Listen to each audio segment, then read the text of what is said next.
नमस्कार प्रिय विद्यार्थियों, ऑनलाइन क्लास में आपका हार्दिक स्वागत।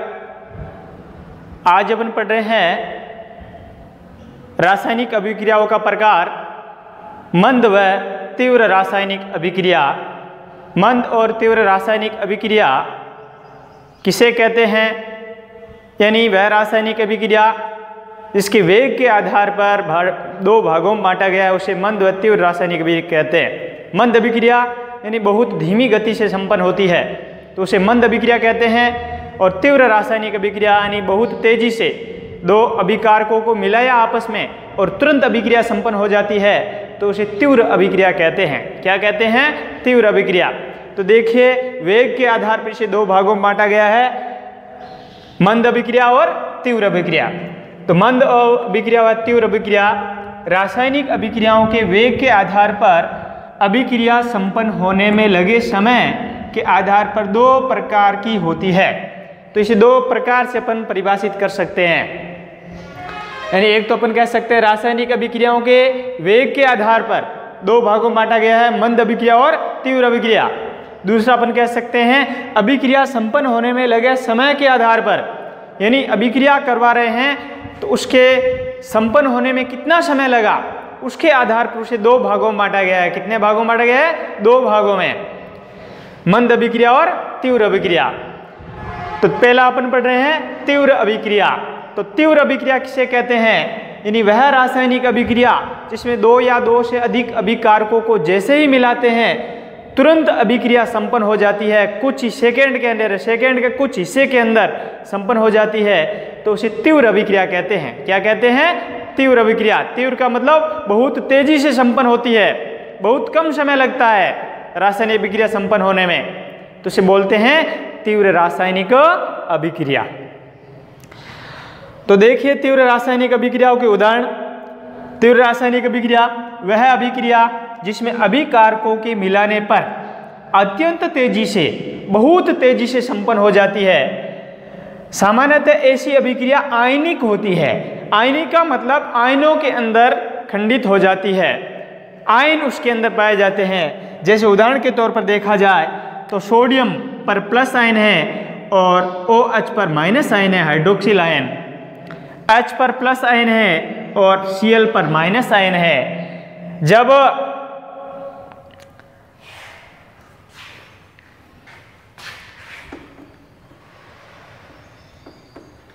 इसकी अभिक्रिया संपन्न होती है तो बनता है NaCl और H2O। ठीक है, H2O बनता है, H2O जल बन रहा है। तो ये आयनों के अंदर विभक्त होगी। Na पर कौन सा आयन है? धन आयन है। और OH पर कौन सा आयन है? ऋण आयन है। और इधर H पर कौन सा आयन है? धन आयन है। और Cl पर कौन सा आयन है? ऋण आयन है। तो इस प्रत्येक अभिकारक में दो आयन है, एक धन आयन, दूसरा ऋण आयन।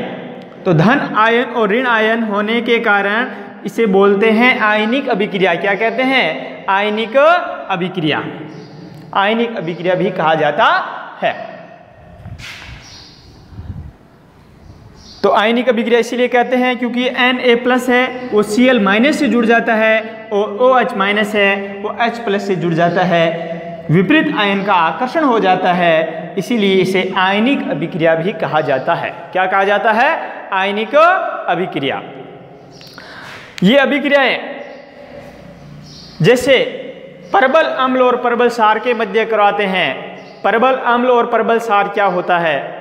यानी जिसके अंदर हाइड्रोजन की सांद्रता अधिक होती है वो परबल अम्ल कहलाता है, जिसमें हाइड्रोजन की सांद्रता कम होती है वो प्रबल क्या कहलाता है? दुर्बल अम्ल कहलाता है।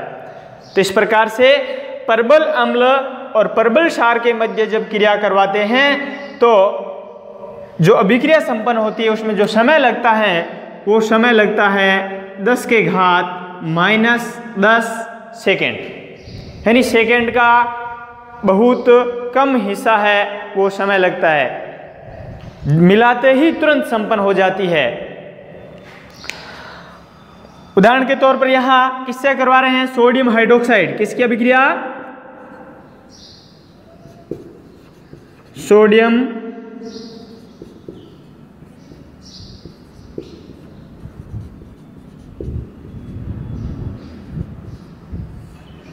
सोडियम हाइड्रोक्साइड, सोडियम के हाइड्रोक्साइड की क्रिया किससे करवाते हैं? हाइड्रोक्लोरिक अम्ल से कराते हैं। हाइड्रोक्लोरिक अम्ल। NaOH सोडियम हाइड्रोक्साइड है, ये एक प्रबल क्षार है। क्या है? प्रबल क्षार है। सोडियम हाइड्रोक्साइड क्या है? प्रबल क्षार है। और प्रबल क्षार की अभिक्रिया किससे करवा रहे हैं? प्रबल अम्ल हाइड्रोक्लोरिक अम्ल HCl से करवाते हैं। तो कुछ प्रबल क्षार और प्रबल अम्ल के बारे में बता रहे हैं। जैसे देखिए HCl, H2SO4, HNO3, ये क्या है? प्रबल अम्ल है। कैसे अम्ल है? प्रबल अम्ल। इसी तरह प्रबल क्षार sodium hydroxide, calcium hydroxide, magnesium hydroxide, ये क्या है? प्रबल क्षार है। तो ये है प्रबल अम्ल और ये है प्रबल क्षार।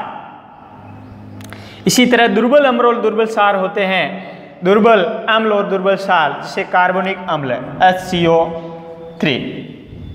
इसी तरह इधर प्रबल क्षार के अंदर देखा जाए, दुर्बल क्षार के अंदर तो क्या आता है? खाने का सोडा NaHCO3। तो इस प्रकार से अम्ल और क्षार को दो श्रेणियों में बांटा गया है, प्रबल अम्ल, प्रबल क्षार, दुर्बल अम्ल और दुर्बल क्षार। तो प्रबल अम्ल और प्रबल क्षार की अभिक्रिया करवाते हैं तो ये कुछ ही सेकेंड के कुछ ही हिस्से के अंदर ये अभिक्रिया संपन्न हो जाती है। इसीलिए इसे तीव्र अभिक्रिया कहते हैं। क्या कहते हैं? तीव्र अभिक्रिया। तो देखिए सोडियम हाइड्रोक्साइड की अभिक्रिया किससे करवाते हैं? हाइड्रोक्लोरिक अम्ल से। तो बनता है सोडियम क्लोराइड, सोडियम क्लोराइड, और ये है जल। क्या है? जल। सोडियम क्लोराइड ये क्या है? लवण है। तो जब प्रबल क्षार और प्रबल अम्ल की क्रिया करवाते हैं तो लवण और जल का निर्माण होता है। इसे उदासीनीकरण अभिक्रिया भी कहते हैं। ये आगे अपन पढ़ेंगे। क्या कहते हैं? उदासीनीकरण अभिक्रिया। तो पूछ लिया जाए जब प्रबल अम्ल और प्रबल क्षार से क्रिया करवाई जाए तो किस पदार्थों का निर्माण होता है? तो अपन क्या कहेंगे? किसका निर्माण होता है? लवण और जल का निर्माण होता है।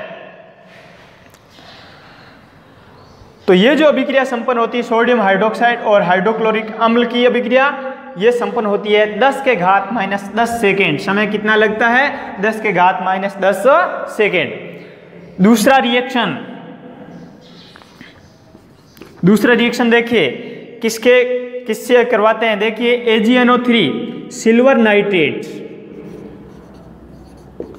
सिल्वर नाइट्रेट के अभिक्रिया से कराते हैं? हाइड्रोक्लोरिक अम्ल से कराते हैं। हाइड्रोक्लोरिक अम्ल। तो सिल्वर नाइट्रेट की हाइड्रोक्लोरिक अम्ल से अभिक्रिया करवाते हैं तो किसका निर्माण होता है? AgCl यानी सिल्वर क्लोराइड, और दूसरा क्या पदार्थ बन रहा है? HNO3 यानी नाइट्रिक अम्ल। क्या बन रहा है? नाइट्रिक अम्ल। तो इस प्रकार से ये अभिक्रिया है बहुत तीव्रता से संपन्न होती है। ये जो प्राप्त होता है ये श्वेत अवक्षेप प्राप्त होता है। कैसा अवक्षेप होता है? श्वेत अवक्षेप। और ये श्वेत अवक्षेप होता है वो क्या होता है? सिल्वर क्लोराइड, सिल्वर क्लोराइड, और यह है नाइट्रिक अम्ल, नाइट्रिक अम्ल। तो देखिए AgNO3, Ag पर कौन सा आयन है? धन आयन है, और NO3 पर कौन सा आयन है? ऋण आयन है। इधर H पर प्लस आयन है और Cl पर कौन सा आयन है? माइनस आयन है। तो देखिए विपरीत आयनों का यहाँ पर क्या हुआ है? आकर्षण हुआ है। इसीलिए तो इस अभिक्रिया को क्या कहते हैं? आयनिक अभिक्रिया भी कहा जाता है। तो यहाँ पर Ag प्लस है और यहाँ Cl माइनस है, तो Cl है वो Ag के साथ में जुड़ जाता है, और NO3 वो किसके साथ में जुड़ जाता है? H के साथ में जुड़ जाता है। इस प्रकार से अपन द्विविस्थापन में पढ़े थे, आपको ध्यान में होगा। किस अभिक्रिया में पढ़े थे? द्विविस्थापन अभिक्रिया में। वो भी विपरीत आयनों का आकर्षण होता है उसमें भी। तो विपरीत आयनों का आकर्षण हुआ, इसीलिए इसे आयनिक अभिक्रिया, और ये तीव्र अभिक्रिया है। इसके अलावा एक और अभिक्रिया है इसमें, प्रकाश संश्लेषण की क्रिया। कौन सी क्रिया? प्रकाश संश्लेषण की क्रिया। देखिए प्रकाश संश्लेषण की क्रिया कैसे संपन्न होती है। ये जो 10 के घात -10 सेकेंड है, इससे भी जल्दी संपन्न हो जाती है प्रकाश संश्लेषण की अभिक्रिया। प्रकाश संश्लेषण किसे कहते हैं पता है ना? हाँ, सूर्य के प्रकाश की उपस्थिति में हरे पेड़ पौधे यानी क्लोरोफिल युक्त कोशिकाएं जल और कार्बन डाइऑक्साइड से क्रिया करके अपना भोजन स्वयं बनाता है, यानी कार्बोहाइड्रेट्स का निर्माण करता है। इसे प्रकाश संश्लेषण कहते हैं। तो प्रकाश संश्लेषण की यहाँ पर क्रिया लेकर रहा हूं मैं, फोटोसिंथेसिस रिएक्शन। फोटोसिंथेसिस रिएक्शन, प्रकाश संश्लेषण की क्रिया।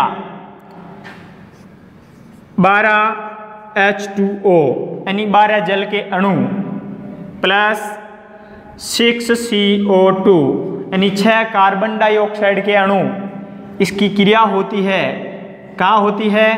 क्लोरोफिल में।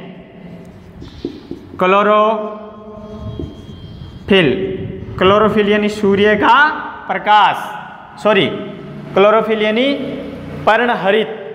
पत्तियों का रंग कैसा होता है? हरा होता है। सूर्य के प्रकाश की उपस्थिति में संपन्न होती है पर्णहरित के अंदर। तो क्लोरोफिल युक्त कोशिकाएं किसकी उपस्थिति में? सूर्य के प्रकाश की उपस्थिति में। सूर्य का प्रकाश, सनलाइट। तो 12H2O प्लस 6CO2 सूर्य के प्रकाश की उपस्थिति में कहाँ संपन्न होती है? क्लोरोफिल में संपन्न होती है, यानी पत्तियों के अंदर हरे रंग का वर्णक पाया जाता है, उसे क्लोरोफिल कहा जाता है। क्लोरोफिल किसे कहते हैं? यानी पेड़ पौधों की पत्तियों में हरे रंग का वर्णक पाया जाता है, उसे क्या कहते हैं? क्लोरोफिल कहते हैं। तो क्लोरोफिल युक्त कोशिकाएं सूर्य के प्रकाश की उपस्थिति में जल और कार्बन डाइऑक्साइड से क्रिया करती है, तो बनता है C6H12O6 यानी कार्बोहाइड्रेट्स बन रहा है, ग्लूकोज बन रहा है, प्लस 6O2 प्लस 6H2O यानी ये तो क्या बन गया? ग्लूकोज या ग्लूकोज। कार्बोहाइड्रेट्स क्या है? कार्बोहाइड्रेट। तो कार्बोहाइड्रेट्स बन रहा है। इसी तरह इधर क्या बन रहा है? ऑक्सीजन निर्मुक्त हो रही है, ऑक्सीजन, और इधर क्या बन रहा है? जल बन रहा है। तो देखिए ये कैसे होता है, वापस देखिए, है नी पेड़ पौधे, इसके साथ समझा देते हैं। पेड़ पौधे जल का अवशोषण किसके द्वारा करते हैं? जड़ों के द्वारा करते हैं, और संवहनी ऊतकों के द्वारा कहाँ चला जाता है जल? शीर्ष भाग तक यानी पत्तियों तक चला जाता है। कहाँ चला जाता है? पत्तियों तक चला जाता है। और पत्तियाँ क्या करती है? पत्तियों के अंदर हरे रंग का वर्णक पाया जाता है, उसे क्लोरोफिल कहते हैं, और वहाँ क्लोरोफिल के अंदर जल पहुँच जाता है। तो सूर्य का प्रकाश जैसे ही आता है तो सूर्य का प्रकाश का अवशोषण होता है, और क्लोरोफिल युक्त कोशिकाएं सूर्य का प्रकाश और जल से क्रिया होती है सूर्य के प्रकाश की उपस्थिति में, तो बन जाता है ग्लूकोज यानी कार्बोहाइड्रेट C6H12O6, और ऑक्सीजन निर्मुक्त होता है वायुमंडल में, जो प्राणदायी गैस है, अपन श्वसन के रूप में ग्रहण करते हैं सभी सजीव। इसी तरह यह वायुमंडल के अंदर कार्बन डाइऑक्साइड और ऑक्सीजन का संतुलन बनाए रखते हैं। तो बन गया ऑक्सीजन, और जल वाष्प पत्तियों के द्वारा वाष्प के रूप में वायुमंडल में निर्मुक्त हो जाता है, यानी वायुमंडल में चला जाता है। तो इस प्रकार से ये अभिक्रिया जो संपन्न हुई है, ये कुछ ही सेकेंड के अंदर संपन्न हो जाती है। इसमें समय लगता है 10 के घात -12 सेकेंड, यानी 1/2 सेकेंड लगभग समय लगता है। यानी सेकेंड, इसे अर्ध आयुकाल भी कहते हैं। क्या कहते हैं? अर्ध आयुकाल, यानी आधे सेकेंड के अंदर संपन्न हो जाती है, इसीलिए इसे अर्ध आयुकाल कहा जाता है। तो अर्ध आयुकाल में संपन्न हो जाती है। तो 10 के घात 12 सेकेंड समय लगता है। कितना लगता है? 10 के घात 12 सेकेंड, या इसे अर्ध आयुकाल हाफ सेकेंड कहा जा सकता है। क्या कहा जा सकता है? Half second. इस प्रकार से लिख सकते हैं T2 यानी हाफ सेकेंड समय लगता है, या लिख सकते हैं 10 के घात -12 सेकेंड। तो ध्यान में रखना मित्रों, विद्यार्थियों, पूछा जाए कि तीव्र रासायनिक अभिक्रियाओं के कौन से उदाहरण हैं, कंपटीशन में भी प्रश्न पूछे जाते हैं इस प्रकार के, या पूछा जाए प्रकाश संश्लेषण की अभिक्रिया संपन्न कितने समय में हो जाती है, कितने समय में पूर्ण हो जाती है, तो आप बताएंगे 10 के घात -12 सेकेंड ऑप्शन सही करेंगे। इसी तरह इस तरह दे रखा होगा तो T हाफ लिखा होगा, यानी अर्ध आयुकाल में संपन्न हो जाती है।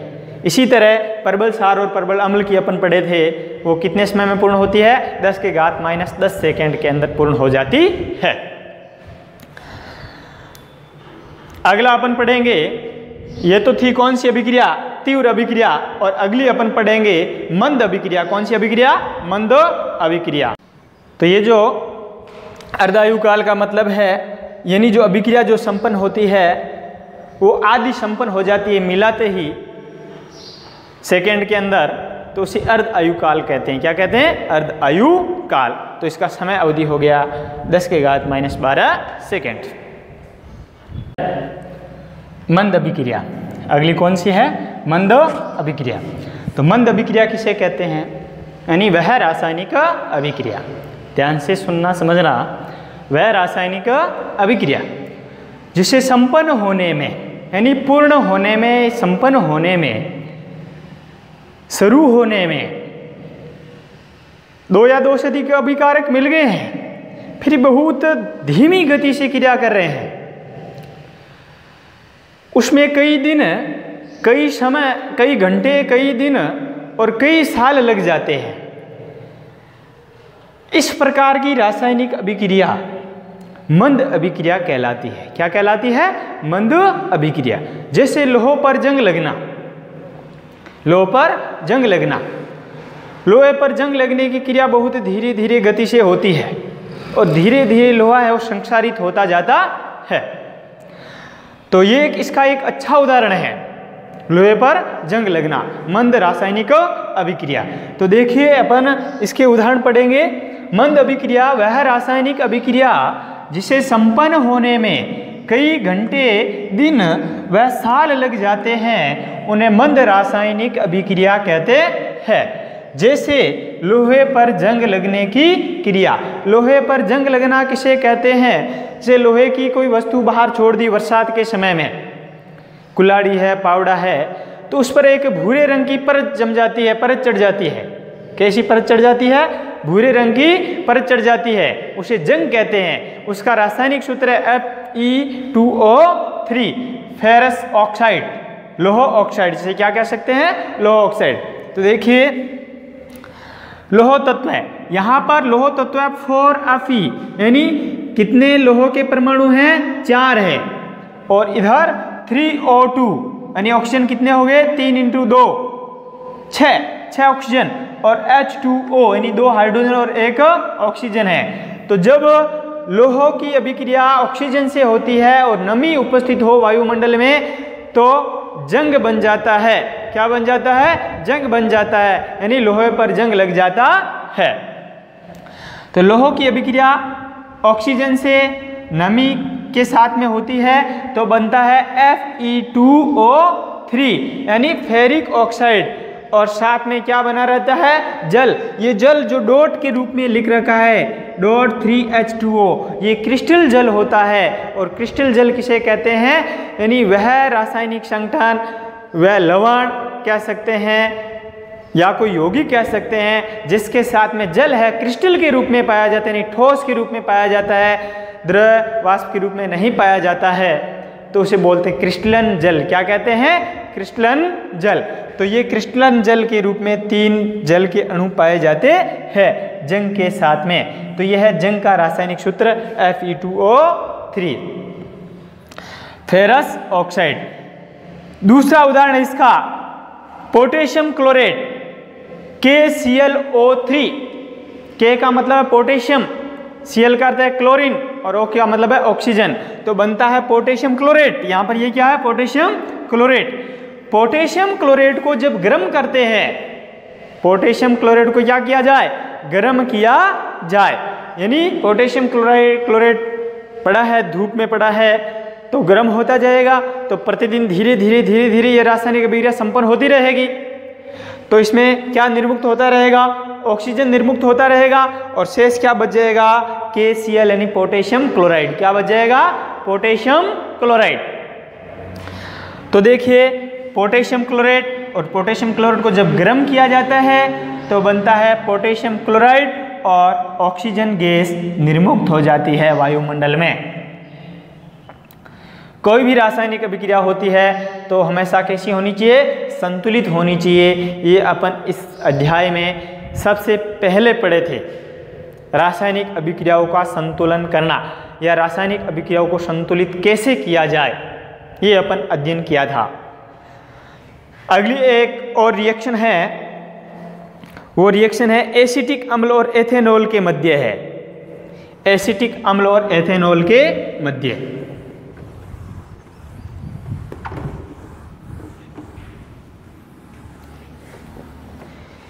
एसिटिक अम्ल CH3COOH क्या है, एसिटिक अम्ल है। क्या है, एसिटिक अम्ल। और एसिटिक अम्ल की अभिक्रिया किसके साथ में करवानी है, एथेनॉल के साथ में करवानी है। C2H5OH, C2H5OH एथेनॉल यानी एल्कोहल है। ये मदिरा जो होती है दारू, उसमें ये पाए जाते हैं C2H5OH यानी एथेनॉल पाया जाता है, एथिल एल्कोहल पाया जाता है। कौन सा एल्कोहल होता है, एथिल एल्कोहल। किसमें पाया जाता है, मदिरा। तो एथिल एल्कोहल की अभिक्रिया किससे करवाते हैं, एसिटिक एसिड से करवाते हैं, CH3COOH से करवाते हैं, तो बनता है एथिल एसीटेट। क्या बन जाता है, एथिल एसीटेट। तो एथिल एसीटेट CH3COOH CH3COOH2O बाहर निकल जाएगा और बन जाएगा C2H5 और यहाँ से ये H2 है वो बाहर निकल जाएगा, यानी जल है वो अलग हो जाएगा, तो बन गया H2O। तो ये क्या बन गया, क्या बन गया, एथिल एसीटेट। क्या बन गया, एथिल एसीटेट। तो ये हो गया एसिटिक अम्ल, एसिटिक एसिड। ये हो गया एथेनॉल, एथेनॉल। और ये क्या बन गया, एथिल एसीटेट। क्या बन गया, एथिल एसीटेट, एथिल एसीटेट। और क्या निर्मुक्त होता है, जल। ये भी कैसी अभिक्रिया है, मंद अभिक्रिया है। कैसी अभिक्रिया है, मंद अभिक्रिया। तो मंद अभिक्रिया देखिए CH3COOH एसिटिक एसिड, सिरका आचार में उपयोग किया जाता है संरक्षित रखने के लिए, है ना, यानी खाद्य पदार्थ को सुरक्षित रखने के लिए इसका उपयोग करते हैं। किसका, एसिटिक एसिड का। तो एसिटिक एसिड अम्ल, इसकी अभिक्रिया किससे करवाई, एथेनॉल C2H5OH से। तो जब इसकी दोनों की क्रिया हुई तो H और OH, यानी ये H प्लस है, ये माइनस है, ये OH माइनस है, ठीक है। तो H प्लस OH माइनस जुड़ गए आपस में और शेष है ये आपस में जुड़ गए हैं, तो बन गया CH3COO C2H5 और ये बन गया H और OH, तो बन गया H और H, 2H बन गया तो H2O बन गया, यानी जल बन गया। क्या बन गया, जल। ये भी कैसी अभिक्रिया है, मंद रासायनिक अभिक्रिया है। तो ध्यान रखना, प्रश्न पूछ लिया जाए कि ये किस प्रकार की रासायनिक अभिक्रिया है। या दूसरे टाइप का प्रश्न पूछ लिया जाए कि जब एसिटिक अम्ल की अभिक्रिया एथेनॉल से करवाई जाए, एथिल एल्कोहल से करवाई जाए, एथेनॉल या एथिल एल्कोहल इसे बोलते हैं, ethyl alcohol, ethyl alcohol, ethyl alcohol से करवाई जाए तो क्या बनता है, तो अपन क्या बताएंगे, एथिल एसीटेट बनता है। क्या बनता है, एथिल एसीटेट। और दूसरा उत्पाद क्या बन रहा है, जल बन रहा है। क्या बन रहा है, जल बन रहा है। तो धन्यवाद विद्यार्थियों, हमारे चैनल को अधिक से अधिक सब्सक्राइब कीजिए, शेयर कीजिए और लाइक कीजिए। और इस टॉपिक से संबंधित या कौन सा टॉपिक आगे पढ़ाएं जो अच्छा रहेगा आपके लिए, उससे संबंधित कमेंट्स आप कर सकते हैं। धन्यवाद। और बेल आइकन को ज़रूर दबाएं ताकि आने वाले वीडियो का नोटिफिकेशन आपको समय पर प्राप्त हो सके। धन्यवाद।